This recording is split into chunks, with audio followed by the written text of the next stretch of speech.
Hello world, and we are back. My name's Kyle Fischl, and this is going to be episode 96 of my poker vlog. And for this session, I play a 2-5 no limit hold'em session at Resorts World, the newest property in Vegas. And I have a bunch of interesting hands as well as several guest appearances, so we are going to roll the tape.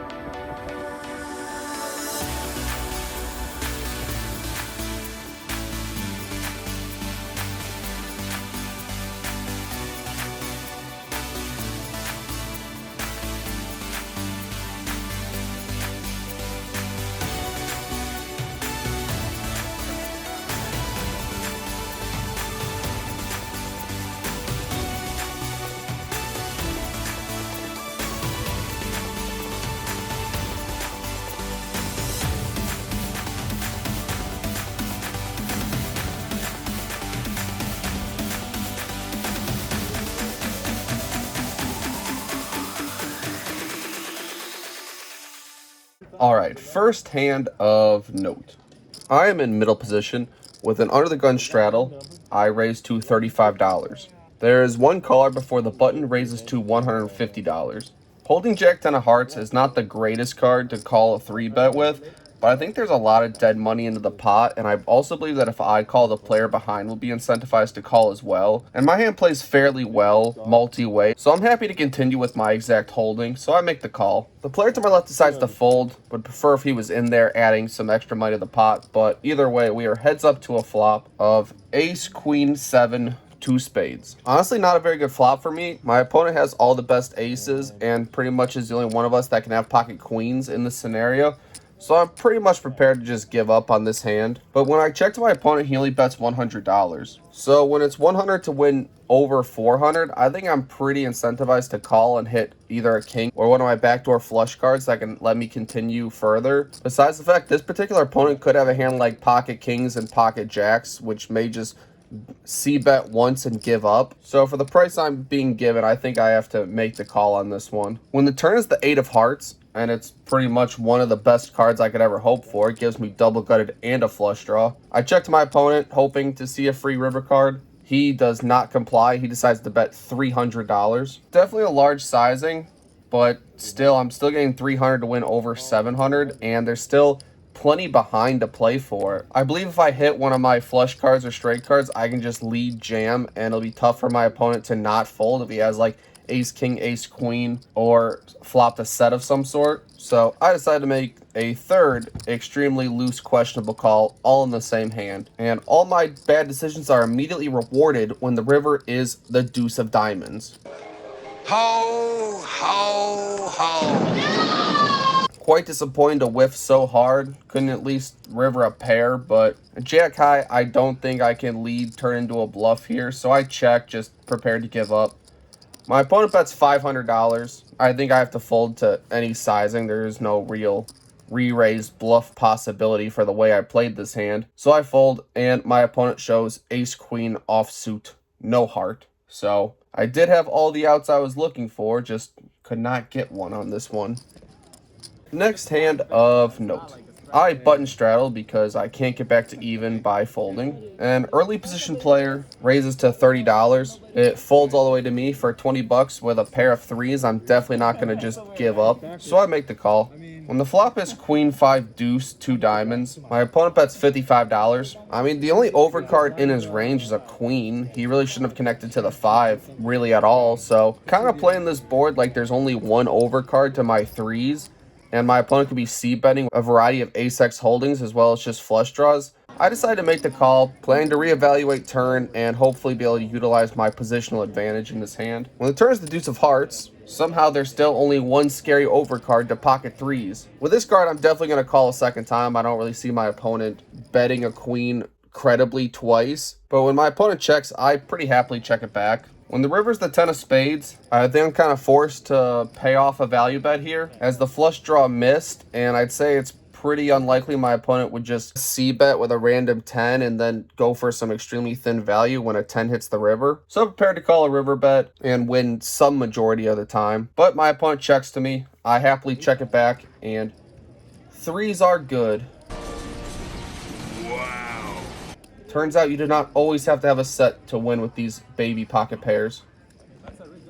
Next hand of note. I am under the gun with Jack 9 of clubs. I raised to $15. Definitely loose, but we are trying to battle back. There is one caller before the big blind raises to 80. Similar to the Jack 10 hand, I think that suited gappers are alright to defend against 3-bets. This time I'll get to be in position against the 3-better, and hopefully the player behind decides to continue when I add money to the pot, giving him a pretty good price. So I make the call. This time the late position caller decides to call as well, so we're going 3 ways to a flop of Jack 6 deuce. Rainbow, 1 club. So on this one, flop top pair, backdoor flush draw, I'd say pretty good. The pre-flop 3-better decides to bet $140. Flopping top pair, I don't think I can fold to a single bet, especially when I have backdoor club possibilities. So I make the call. The late position player decides to fold, so we are heads up to a turn card, which is the 10 of hearts. This time my opponent checks to me. I'm pretty happy to see that. I think my opponent would likely continue with all over pairs, aces, kings, queens. So when he 1C bets and then checks turn, I think he's more heavily weighted towards ace, king, ace, queen. Maybe ace 10 got some showdown value, and where he does 1C bet and then he gives up because of the marginal strength of his hand. So as I have position on this hand, I definitely want to take the betting lead, partially because I want to get value from ace-x holdings that don't have me beat, and additionally, I want to be able to check back the river most of the time with my showdown value and not have my opponent the chance to bet river for like 350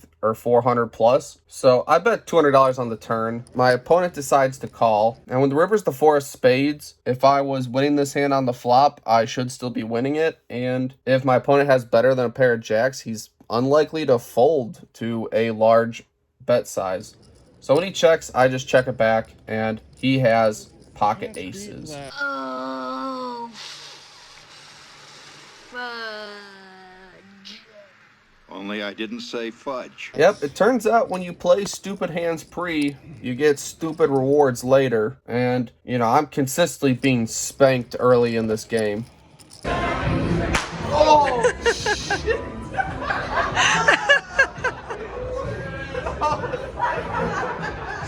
You got 2 more. So at this point, my stack is abysmal. The $1,200 starting stack is pretty much crumbs at this point. But I decide not to add on and just try to battle back, using my short stack and the all-in potential to be able to make a move without risking too much. And it works out slightly. I start winning a few small hands here and there, which helps my stack battle back a little bit.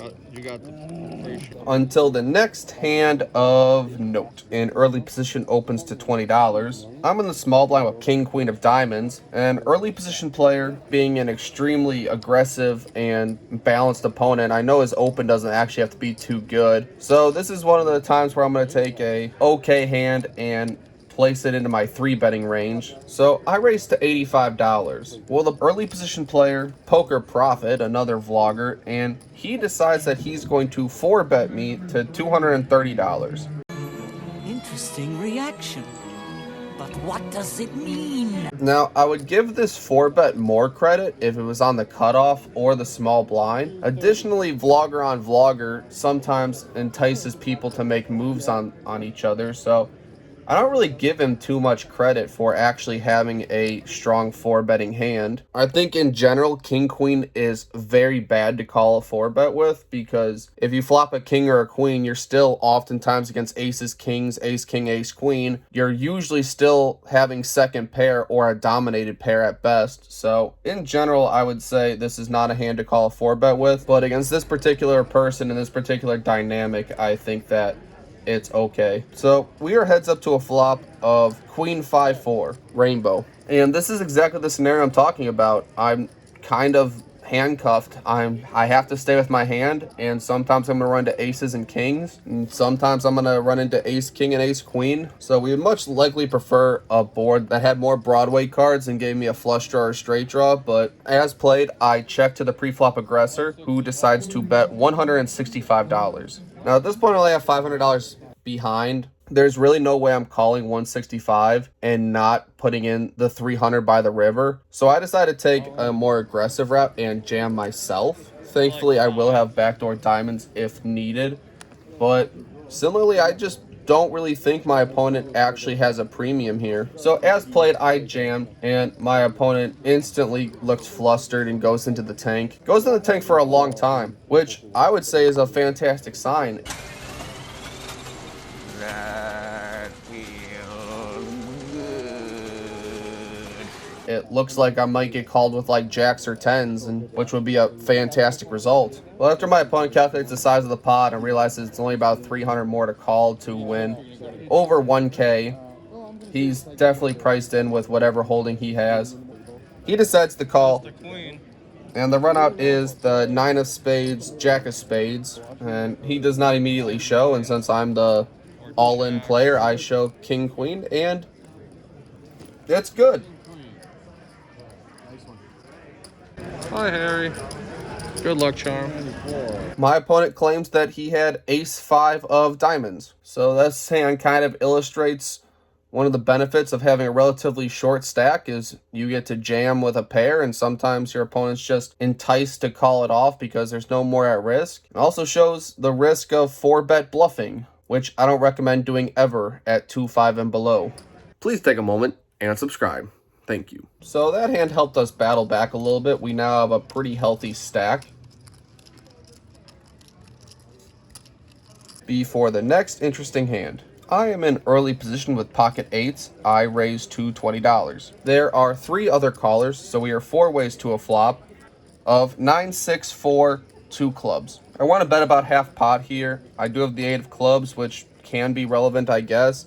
But with only 1 overcard and it being a 9, one that not too many people should have at all, I feel pretty confident that I have the best hand here. So I start out with a $45 bet when it's checked to me. Only a middle position player calls, the other 2 fold. So we're heads up to a turn card, which is the 7 of spades. Now I definitely think I can continue here if my opponent does have a 9. I picked up plenty of straight outs. I also double blocked and nutted straight on this board, so I feel pretty good to continue here. I bet $100. My opponent decides to call, leaving himself only about 150, 170 behind. So I'm probably committed to bluff it off if any card queen or higher hits, one that's really clearly within my range that could possibly get a 9 to fold. However, the river is the 8 of diamonds. And even though there's a 4-liner on board, I'm definitely calling if he jams for 150 into the pot. So I decided to take the initiative and just put them all in myself. A set should be good here most of the time, and there's plenty of value to be had. Most of my opponent's 2-pair holdings are not going to be able to fold this. And additionally, sometimes, not all too often, but I could get the dummy end 5 to fold because not every person plays perfectly. So I put them all in, and he thinks for a little bit of time before folding. So I'd say I probably needed the 8, but I was preparing to bluff on plenty of other cards to hit, so we'll still take it. Next hand of note. I'm in the small blind with pocket 8s. A middle position player opens to 25. Definitely going to call with a medium pocket pair 3 ways. Seems extremely reasonable. When the flop is king 7-6 rainbow, I check to the pre-flop aggressor, who bets $40. At this point, I don't really believe that he ever has a king here. I don't really like folding to just 1 bet and 1 overcard. There's many more combinations of random ace-x holdings that don't connect at all. They're just throwing out a standard c-bet than actually flopping a pair of kings. Additionally, I have backdoor straight possibilities to fall back on if needed, but my opponent has a super short stack, so I think a raise would put a lot of pressure on him and not allow him to continue with a lot of his holdings. So I decided to turn my 8s into a bluff and raise to $110. Well, my opponent very quickly goes all in, and that is exactly not what I wanted to see at all. Pretty bad, kind of very likely to have just value owned myself. I seem to have just gotten caught with my hand in the cookie jar when it's only 100 to win about 400, and I get an extra like 2% for a backdoor straight draw. And the fact that my opponent could possibly have like 4-5 or 8-9, even though I double blocked that infrequently, but there are some draws out there that I still beat. I decided to just put in the extra 100 and see what kind of king my opponent is playing, but he does not have a king. He has pocket 7s. We're gonna die! We're gonna die! I'm going to throw up, and then I'm gonna die! Which would be quite terrible unless you just turn an 8 immediately and have your opponent drawing to 1 out. almost lost my cool there. Turns out sometimes even playing terrible can still have you walk into a lucky hand. I'll take it. Next interesting hand. With a button straddle, I'm in middle position with, yep, pocket eights. Surprised, aren't you? I knew you would be.